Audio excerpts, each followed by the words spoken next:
The release of Street Fighter II into arcades in the early months of 1991 hit the video game world like an atomic bomb. Seemingly overnight, the game had basically invented and simultaneously perfected the fighting game genre. We'll get into all the nitty-gritty about Street Fighter's history down the line, but it was extremely and immediately influential, changing the makeup of the arcade business in a flash. Because of this, anticipation was high for a sequel, for Street Fighter III. But Capcom instead kept releasing different iterations, refinements, to Street Fighter II throughout 1992, 1993, and 1994. Coming into 1995, they were finally working on a third Street Fighter game on their brand new CP System 3 arcade boards. But in the interim, they were trying to figure out what to do with a surplus of CP System 2 boards, and decided to work on another Street Fighter game, fill in a little background lore, and try something new. This one would be more of a mid-quel, a sort of Street Fighter 1.5, a narrative set between the first two original games, called Street Fighter Alpha: Warrior's Dreams. Street Fighter Alpha built on some of the fighting strategies from the recent SF2 updates, but they reworked the visuals to match the then recently released theatrical anime adaptation, as well as matching Capcom's recent acclaimed non-Street Fighter work, games like Darkstalkers and X-Men: Children of the Atom. After the glut of Street Fighter II iterations, Alpha was lightly criticized for still being too similar to the previous games, but was overall highly praised for its great, innovative gameplay. The ultimate and final of the SF2 continuances, the Titanic Super Street Fighter II Turbo, was so intense and so pure that it inspired the most obsessive players to strive for mastery.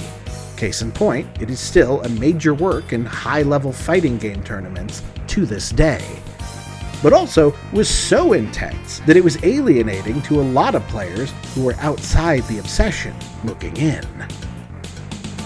Street Fighter Alpha aimed to streamline and simplify the gameplay, to be more approachable, making combos easier, making more ability to defend, to create a more even playing field.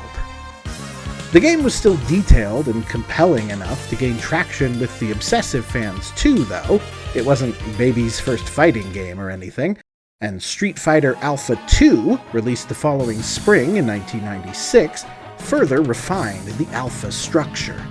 It adds a few more characters and a few more options, especially the meticulous genesis of Alpha counters, where if you time a string of movements correctly, you can block your opponent's attack and counter with your own attack, as well as custom combos, where if you're exacting enough, you can key into a mode where you can chain together a devastating string of combination moves to down your opponent. It was an equally enormous hit, so naturally, Street Fighter Alpha 3 went into production.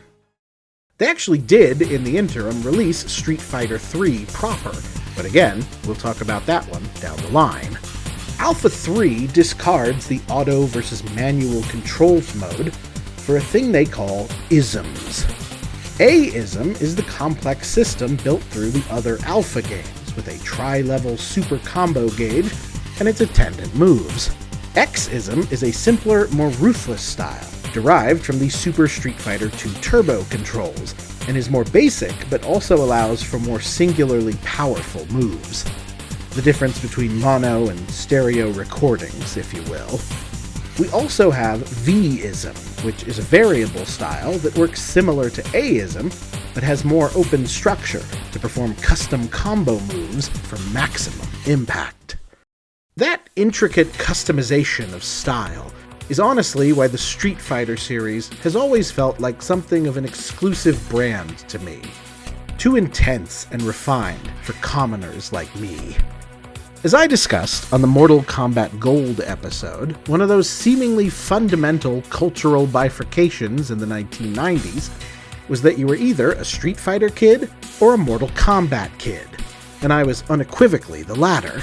And into the 3D era, I transitioned not to Street Fighter, but to Tekken, which was more generous in its button-mashing strategy. Street Fighter missed me in my adolescence, and then as I aged, it felt like a thing you had to be raised in to truly get. This is, in many ways to my eyes, the truth. Street Fighter is the cream of the fighting game crop because it's colorful and vivid and fun and funny. You can pound the buttons randomly and still have a fun time. But to be great at Street Fighter requires full immersion, careful study, meticulous deliberation, and lots of practice. I played enough Marvel vs. Capcom for this project to sort of finally wrap my head around the process release strategies of that style, but straight, uncut Street Fighter feels like a different beast altogether. Street Fighter Alpha 3 came out for the Dreamcast in late May of the year 2000, nearly 2 full years after debuting in arcades, essentially the same amount of time it took Mortal Kombat 4 to drop on the Dreamcast as Mortal Kombat Gold, and nearly as long as the span from Virtua Fighter 3's arcade release and its expanded release on the Dreamcast. Alpha 3 got mostly praised, but was dinged in the moment for looking visually dated, compared to the big, brash 3D fighters of the time. But as I discussed on the King of Fighters episode, the sheen of shiny impressiveness of those games chasing polygonal graphical prowess has mostly worn off. And what has endured is the vivid, colorful visuals of a crisper, 2D, animation-based style. And this game looks great, not eye-popping, but colorful, memorable, always interesting to look at. Alpha 3 was otherwise almost entirely praised, though, because it maintained and built upon that deep, intense control scheme. Plus, it's got an enormous cast of characters from Street Fighter history, as well as a bunch of cool modes, especially World Tour mode, where you can travel the globe having unique fights with different caveats and settings, and you can unlock power-ups and customizations for your individual characters. Street Fighter Alpha 3 is the slowest fighting game I've ever played, and I mean that absolutely complimentarily. This game does not really work as a button masher, and the only way to truly find success is to think ahead, to be very deliberate, to make decisions ahead of time, and then commit to them until they're challenged, and then to adjust again. Alpha 3 is anything but frantic.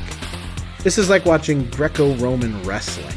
To the uninitiated, it can look like any other fighting game, just rolling around on the ground. But every move here has to be strategically placed to be truly effective. Just like MVC, I don't think I ever got particularly good at Street Fighter Alpha 3. Because, again, it feels like it would take a solemn vow of commitment, living in a monastery, doing nothing but playing Street Fighter for me to get good at a Street Fighter game. But every so often, I would run on to one of the super combos, or manage a particularly touchy counter-maneuver, and I felt like a god.